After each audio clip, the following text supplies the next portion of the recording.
We've been now in a lot of places and visited a lot of schools. And I guess if I had to decide where my head was on all of this, what I see is we have policy over here and we have school people over here who are trying to do a job.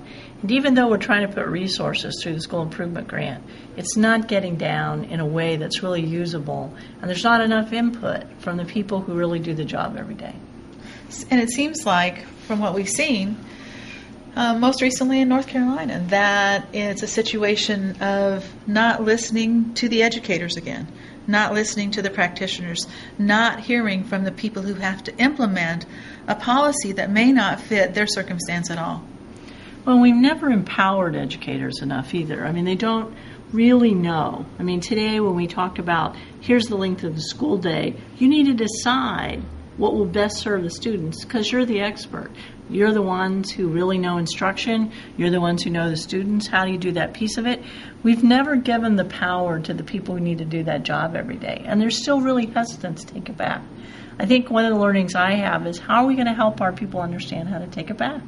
Well, and the bottom line for all of this is every educator we talk to in these school improvement grant schools feel like they've been labeled as failures, and yet every one of them has such a heart and such a commitment for the students that they're working with, for the education they're providing, for who they are as educators, and they really feel like they've been labeled, and wrongly so.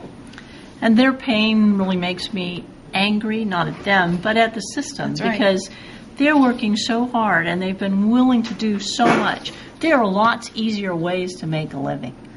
These people work very hard every day as professionals, and they don't get the respect they need. That's right. We need to say thank you. We need to give them a hand up, and we need to appreciate everything they do. And it's really difficult because they're not feeling that in what they're being asked to do.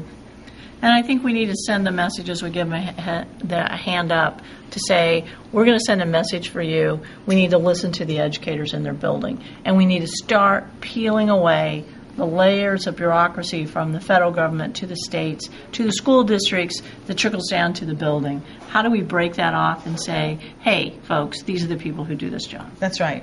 We need to start listening to the practitioners so much more than we ever have before.